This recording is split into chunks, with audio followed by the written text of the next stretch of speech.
바울은 마태복음 25장, 24장의 예루살렘 성전의 파괴, 그리고 주님의 임재, 재림에 대해, 그리고 세상 끝날에 대한 예언이 나와 있고, 그 날을 바라보면서 어떤 태도로 준비하고 있어야 되는지에 대한 준비를 굉장히 강조하고 있습니다. 그러니까 앞에서도 예비하고 있어야 된다. 주인이 종들에게 집안 살림을 맡기고 잠깐 어디 갔다가 돌아와 봤더니 아주 잘 돌보면서 먹을 것을 잘 나눠주고 맡겨진 일들을 잘하고 있으면 충성된 종이다라고 칭찬을 받게 되겠지만, 그냥 주인이 없다 해가지고 완전히 방탕하고 밑에 사람들을 괴롭히고 친구들 불러서 술 마시고 방탕하다가 갑자기 주인이 닥쳤을 때 어떻게 결국은 쫓겨나서 바깥 어두운 데 쫓겨나서 이를 갈고 슬피 울 것이다 라고 그렇게 말한 내용도 바로 준비하고 있어야 된다. 철저히 주님이 재림하실 때까지 우리 인생은 하나님 앞에 맡겨진 사명을 잘 감당하면서 준비하고 있어야 된다는 걸 강조하는 이야기입니다. 그리고 오늘 우리가 읽은 이 열처녀, 보통 열처녀 비유라고 알려진 이 말은 등불을 들고 신랑을 맞으러 나간 열처녀에 대한 비유로서 미련한 자들과 슬기 있는 자들을 구분해서 그들도 그 미련함과 슬기 있음이 나누어지는 게 기름을 준비를 했느냐 안 했느냐, 거기에 방점을 두고 준비성, 철저히 대비하고 준비하고 있어야 된다라는 것을 강조하고 있습니다. 그래서 기름을 준비한 자들은 함께 혼인잔치에 들어가고 문이 닫혀버렸고, 준비되지 않은 자들은 결국은 뒤늦게서 기름을 사러 갔다가 신랑을 놓치고 문을 열어달라고 소리를 질렀으나 결국은 나는 너희를 모른다라고 신랑이 말하면서 문을 열어주지 않고 거절당했다라는 겁니다. 그러니까 이런 일들이 닥치지 않도록 우리도 미리 늘 깨어서 준비하고 있어야 된다. 그 비유가 주는 교훈은 13절에 그런즉 깨어있으라, 너희는 그날과 그때를 알지 못하기 때문이다.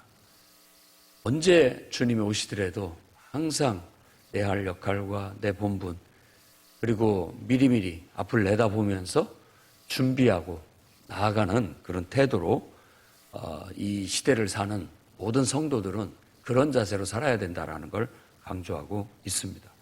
그 다음에 14절에서 30절까지는 우리가 알고 있는 청지기 달란트 비유, 청지기에게 맡겨진 달란트 비유입니다. 달란트에 초점이 맞춰져 있어요. 전에도 얘기했듯이 달란트는 하루 품삯이 한 데나리온이면 이 달란트는 6천 데나리온이에요. 6천 데나리온이면 보통 사람들이 한 18년 정도 일해야 벌 수 있는 돈이에요. 그러니까 큰 돈입니다. 그냥 하루 10만 원 친다고 한다면 6억 정도 되는 돈이라고 볼 수 있습니다. 그러니까 큰 돈이 맡겨진 거예요. 5달란트, 2달란트, 1달란트를 각각 맡기고 타국에 간 주인, 다시 맡겨놓고 어느 날 갑자기 돌아와서 결산했다. 19절에 보면 오랜 후 주인이 돌아와서 결산할 때, 그러니까 청직이라는 것은 결산이 있다는 거예요. 우리가 주의 제자로서 삶을 사는 것은 청지기의 삶입니다. 내가 하나님 앞에 내 모든 걸 맡겼고 이제 되려 반대로 하나님께서 우리에게 그 모든 것들을 맡겨주신 것으로 그렇게 우리는 믿고 그렇게 청지기로서의 삶을 사는 겁니다. 내 몸이라고 해서 내 것이 아니고 하나님께서 맡겨주신 것, 내 인생이라고 내 것이 아니라 하나님께서 나에게 맡겨주신 것, 5달란트, 2달란트, 1달란트 맡겨준 것처럼 맡겨주신 것이라고 볼 수 있습니다. 그러니까 한 6억의 가치가 있는 게 뭐냐? 우리가 가지고 있는 달란트, 우리가 가지고 있는 각각의 사람들의 재능은 그런 값어치가 있습니다. 다 나름대로 가지고 있는 재능이 돈이고 능력이에요. 그 능력이 바로 가치인 거죠. 그것들을 여기서 말하는 것처럼 장사해야 됩니다. 장사. 그건 뭐냐면 활용해라는 뜻입니다. 활용. 그냥 두지 말고 활용을 하라는 거예요. 활용을 해서 활용을 하게 되면 100% 성경 말씀에는 적어도 30배, 60배, 100배의 결실을 맺게 돼 있습니다. 어찌됐든 우리에게 맡겨준 것, 내게 주신 몸, 이거 그냥 아끼라고 준 게 아니라 하나님 앞에서 뭔가 활용하라고, 쓰임새 있게, 적절하게 활용하라고 주신 것이다.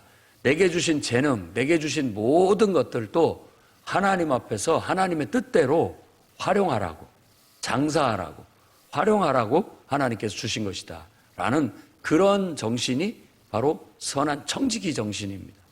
이 청지기 정신을 가지고 우리는 매일 충실한 삶을 살아야 됩니다. 그래야 와서 결산할 때, 이 결산 때가 아마 우리가 죽어서 하나님 앞에 가서 심판받을 때 한번 죽는 것은 정한 것이고 그 후에는 심판이 있으리라고 했으니까 이 심판이라는 말 자체가 결산을 본다는 말과 같습니다. 우리가 어떻게 살았는지, 어떻게 내가 쓰임 받았는지, 어떻게 내가 나에게 주어진 모든 것들을 하나님의 선한 뜻대로 활용하고 살았는지, 그거에 대해서 하나님께서 이제 결산하게 될 때, 그때 5달란트 받은 사람과 2달란트 받은 사람은 똑같은 칭찬을 받습니다. 그들은 자기가 열심히 노력해서 갑절로 그 모든 것들을 남겼습니다. 그랬을 때 잘하였다, 착하고 충성된 종아.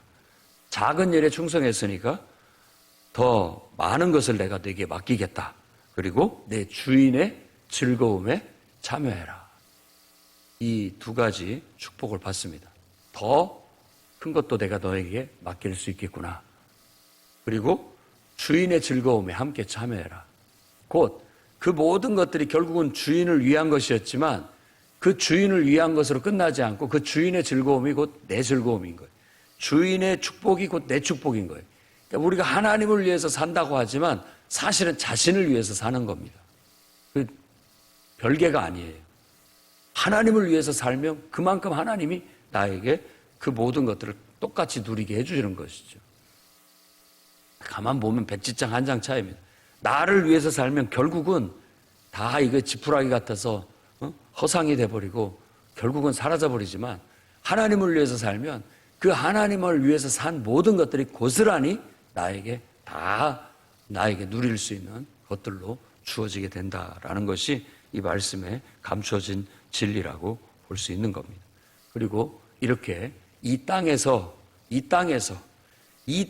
세상에서 우리가 이 시간과 공간 속에서 물질을 가지고 사는 인생이 작은 일이라고 했어요.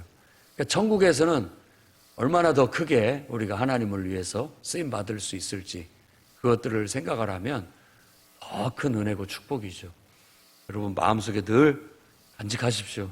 하나님 앞에 쓰임 받는 게, 하나님을 위해서 뭔가를 할 수 있다는 게 제일 큰 축복이고 그게 바로 내가 살아가는 이유고 인간으로서의 존재 이유고 인간의 본분이다. 그것을 믿고 살면 인생을 허비하지 않고 그 진리대로 살면 제대로 된 삶을 살 수가 있습니다. 1달란트 받은 사람에게 그 사람의 특징은 장사를 하지 않았다는 겁니다. 그냥 묻어뒀다는 거예요. 왜? 그리고서 온갖 변명과 핑계와 합리화를 시킵니다.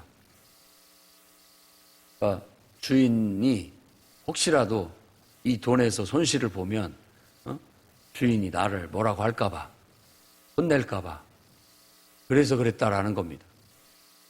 그렇지만 주인은 정말 그랬다면 확실하게 이윤을 낼 수 있는 거 은행에다 맡겨서 이자라도 받게 해야 될 거 아니냐라고 그렇게 책망을 합니다. 말은 결국은 악하고 게으렀기 때문에 묻어두게 됐다라는 거예요. 겉으로는 여러 가지 핑계와 이유를 다 갖다 붙일 수 있어요. 그럴싸한.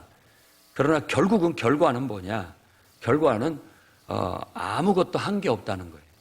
아무것도 활용한 것도 없고 쓴 것도 없다는 거예요. 우리 인생들을 가만히 보면은 정말 나 자신을 위해서는 그렇게 열심히 살 수가 없지만 정말 주님을 위해서 나에게 생명을 주시고 나를 사랑하사 십자가에 달려 죽으시고 나에게 영생을 주시기 위해서 죽은 자 가운데서 부활하신 그분을 위해서 순수하게, 딱 순수하게 눈곱만큼도 나 자신을 위한 게 하나도 없고 오로지 그분만을 위해서 하는 것이 얼마나 되느냐라는 겁니다. 만일 우리가 그것이 없다면 우리도 한 달란트 받은 사람과 똑같은 거예요. 결국 하나님 앞에 내놓을 게 없어요. 그러고 나가서 뭐 어떤 오만 가지 핑계를, 그럴싸한 핑계를 갖다 대봐도 결국은 내가 잘못 살았구나, 악하고 게을렀구나, 나 자신을 위해서는 열심히 살았지만 하나님의 뜻을 위해서는, 하나님의 나라나 하나님의 역사를 위해서는 아무것도 한 것이 없구나. 그게 바로 이 한 달란트 받은 자가 당한 그런 상황이라고 볼 수 있습니다. 결국 그 한 달란트마저도 빼앗겨서 10달란트 받은 자에게 주라고 해서 있는 자는 받아 더 풍족하게 되고 없는 자는 그 있는 것까지 빼앗기게 될 것이다. 하나님 앞에 충성되게 하나님을 위해서 열심히 살면 하나님은 더 많은 것을 주시고, 하나님을 위해서 살지 않으면 그 있는 것마저도 하나님은 빼앗게 된다라는 것. 왜? 다른 사람한테 주는 것이 훨씬 더 하나님께서는 그 일을 하기에 적합하다고 여기기 때문에 빼앗아서 준다라는 것. 그래서 그 종은 무익한 종이다, 쓸모없다, 아무짝에 쓸모없는 종이어서 바깥 어두운데 내쫓겨서 거기서 슬피 울며 이를 갈게 될 것이다. 똑같죠. 앞에서 말한 그 이야기나 똑같이 슬피 울며 이를 갈게 될 것이라는, 이 말은 그 뼈저린 후회를 말하는 거예요. 이를 갈고 운다는 건 막 어떤 막 주인을 미워해갖고 주인을 죽이겠다 이런 것이 아니라 내가 왜 그렇게 살았던, 내가 왜 그 많은 세월들을 이렇게 허비하고 살았던 거 하는 후회, 막급한 그런 인생이라는 겁니다. 종말 신앙을 가진 사람들은 바로 이런 정신을 가지고 하루하루를 소중하게 여기고 하나님 앞에서 최선을 다하여 철저히 준비하고 미리 앞을 내다보면서 예비하고 또 맡겨진 일들을 하루하루 열심히 활용해서 삶을 살아가야 된다라는 것을 크게 교훈하고 있습니다. 그다음에 31절에 46절 마지막 교훈은 좀 다른 교훈인데 어찌 보면 큰 틀에서는 같은 맥락이라고 볼 수 있습니다. 이것도 심판을 받는 것에 대한 이야기니까. 인자가 자기 영광으로 올 때 모든 천사와 함께 다 올 때 보좌에 앉게 되고, 이제 뭐 이 보좌는 요한계시록 가보면은 크고 흰 보좌가 하늘로부터 이렇게 내려왔다. 그래서 백보좌 심판이라고 그렇게 얘기하는데, 거기에는 책들이 펴져 있고 모든 죽은 자들이 다 살아나서 책에 기록된 대로 심판을 받고, 생명책에 기록되지 않은, 이름이 기록되지 않은 자들은 다 불못에 던지오더라 라는 그런 묘사와 예수님께서 비유로 이렇게 말씀하신 것과 일맥상통하는 것이라고 볼 수가 있겠습니다. 그래서 모든 민족을 다 모았어요, 심판하기 위해서. 그래서 양과 염소로 딱 구분을 했다라고 얘기하는데, 오른편에는 양, 왼편에는 염소. 오른편의 양은 복받은 자들이고 왼편의 염소는 저주받은 자들이다 라고 그렇게 얘기합니다. 그래서 복받은 자들에게는 창세로부터 예비된 하나님 나라를 상속받으라 라고 해서 하나님 나라를 상속받게 되고, 그들의 최종 결과는 영생을 얻게 될 것이고, 저주받은 자들, 왼편에 있는 자들은 나를 떠나서 마귀와 그 사자들을 위해서 예비된 영원한 불에 들어가라.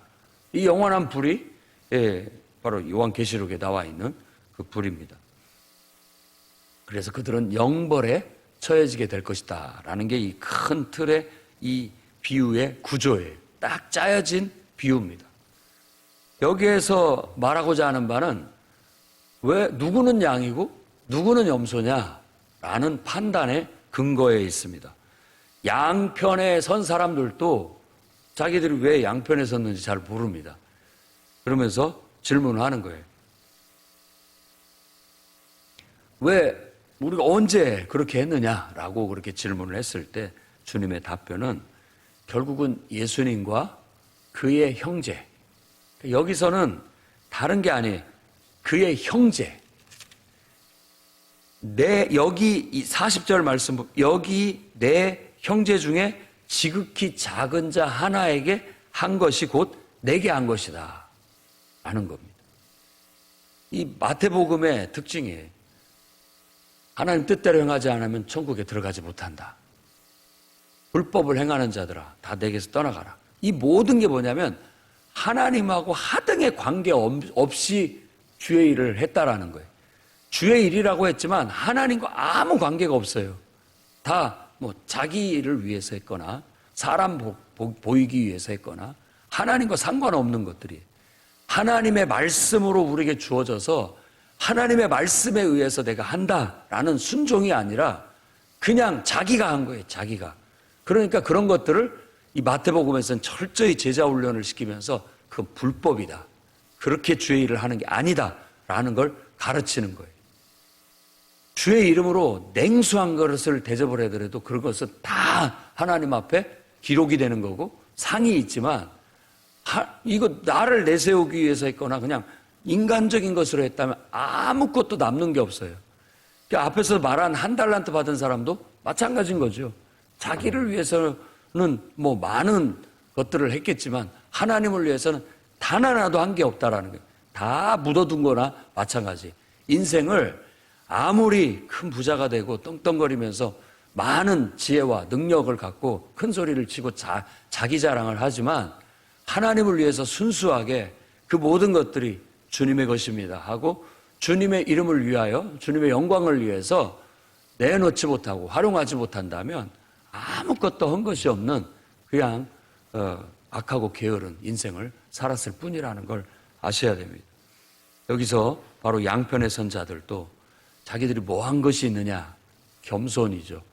자기들은 그저 오로지 하나님만 바라보고 살았을 뿐인데 너희가 이 지극히 작은 자 하나에게 한 것이고 나한테 한 거다. 여러분 이 영적 원리는 가슴에 새겨야 됩니다. 여러분들이 주의 종한테 하는 게 하나님께 하는 겁니다. 여러분들이 교우들에게 하는 것이 하나님께 하는 거예요. 그게 눈에 보이는 형제를 사랑하지 않고 어떻게 보이지 않는 하나님을 사랑할 수 있느냐. 너희 믿음을 보여라. 나는 내 행동으로 내 믿음을 보이겠다. 내가 지금 하고 있는 말이 믿음이고 내가 하는 행동이 바로 믿음이고 내가 이렇게 지금 봉사하는 것이 곧 믿음이에요. 그게 믿음으로 했을 때 그 모든 것들은 냉수한 그릇이라도 하나님 앞에 없어지지 않고 다 하늘의 책에 기록되고 생명책에 그 이름이 있습니다. 생명책에 그 이름이 있다는 것은 예수님과 딱 묶여져 있고 예수님과 떨어져 있지 않다라는 뜻입니다. 그러니까 예수 안에 있는 것은 생명책에 있는 겁니다. 어떻게 보면 예수 안에 있는 것은 그의 몸된 교회의 지체 속에 붙어 있다라는 뜻이기도 해요. 그래서 꼭 여러분들도 정말 주님의 몸된 교회 지체 속에 딱 붙어 있어서 여러분 생명책에 여러분의 이름이 기록되어 있어야 되고 그 지체가 안에 하는 것이 곧 그 지체는 예수님의 몸이니까 예수님께 하는 거나 똑같은 거예요. 예수님께. 그 원리를 강조하고 있는 거예요. 그것이 나중에 양의 편에 설 것인가 염소 편에 설 것인가 판단의 근거가 되게 될 것이다. 염소 편의 선자의 판단 근거도 45절에 이 지극히 작은 자 하나에게 하지 아니한 것이 곧 내게 하지 아니한 것이다. 똑같은 원리로 판단을 하고 있는 거예요. 그러니까 어떻게 우리가 주님을 위해서 살 것인가? 진정한 참된 신앙은 어떤 삶을 사는 것인가를 분명하게 가르쳐주는 교훈이라고 할 수 있겠습니다. 그러니까 종말 신앙을 가지고 곧 주님이 오신다라는 마음을 갖고 날마다 자기의 본분, 하나님의 말씀에게 감동 주시면 그대로 내가 빨리빨리 그걸 활용해서 열매를 맺어내는 그런 삶을 살도록 힘써야 됩니다. 특히 오늘 이 말씀 속에서는 그냥 모든 민족을 모아서 이렇게 판단을 했지만 그 말씀을 자세히 잘 읽어보면 이런 의미가 들어있습니다. 우리가 정말 하나님 나라, 곧 주님의 몸된 교회와 복음을 위해서 일하는 자들, 복음을 위해서 일하는 자들이 감옥에 갇혔을 때 찾아가 보고 그들이 굶주렸을 때 찾아가 보고 뭐 이런 말들을 하잖아요. 바로 그것은 주님의 몸된 교회와 복음의 어떤 필요가 있었을 때 그 필요할 때마다 그들이 가만히 있지 않았고 그 필요에 헌신했다. 이런 의미를 갖게 되는 겁니다. 진짜 좋은 신앙, 하나님을 위해서 사는 인생이 뭐냐? 그겁니다.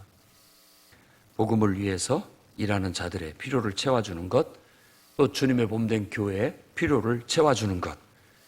이것이 이 마태복음 전체에서 말하고 있는 천국, 하나님의 임재와 통치의 실현의 구체적인 방법이에요. 그러니까 우리가 하나님의 통치를 받으면서 하나님이 이때 나에게 이걸 위해서 나에게 이걸 주셨구나. 하나님이 이런 일을 하라고 이런 재능과 이런 힘과 능력을 하나님이 그래서 주신 거구나 하고 그것들을 장사하듯 잘 활용하게 되면 내가 한 거 없다고 할지라도 주님 제가 뭘 한 게 있겠습니까? 라고 했을 때 그때 바로 네가 그렇게 했지 않았느냐.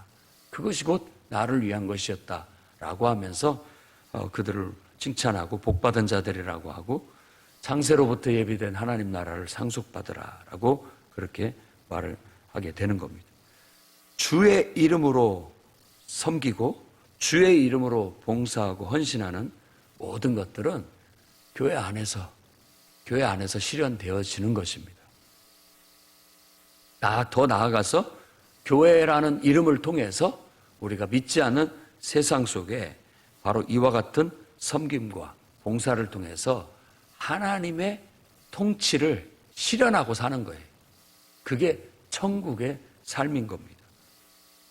핵심은 하나님의 통치가 있었을 때 거기에 순종했느냐, 하나님의 통치가 내 안에 내게 요구되어졌을 때 순종하지 않았느냐의 차이입니다. 양과 염소의 차이는. 그러니까 오늘 또 교회 안에 어떤 필요가 있거나 또 복음을 위해서 어떤 필요가 있을 때 제가 해보겠습니다. 그것들을 누가 시켜서도 아니고 누가 강요해서도 아니고 자발적으로 하나님이 나에게 이걸 원하시는구나, 하나님이 이걸 필요로 하고 계시구나 라고 했을 때 즉각 그 하나님의 인도하심과 통치하심과 다스림 속에서 우리가 순종할 때 거기에서 하나님의 통치가 이루어지는 거고 그 속에서 천국이 실현될 수 있게 되는 거예요. 그러니 이 가르침을 가슴에 잘 새기고 지금 하나님께서 나를 통해서 일하시려고 하는구나, 지금 하나님께서 나에게 이걸 하라고 요구하시는구나, 빨리빨리 그걸 인지하시고 언제든지 주의 이름으로 복음을 위해, 교회를 위해, 하나님 나라를 위해 기꺼이 여러분이 쓰여질 수 있을 때, 사용되어질 수 있을 때 하나님 앞에 순종하여 잘 쓰여져서 마지막 때 착하고 충성된 종이라 칭찬받고 천국에서 더 큰 것들을 얻을 수 있기를 주의 이름으로 축원합니다.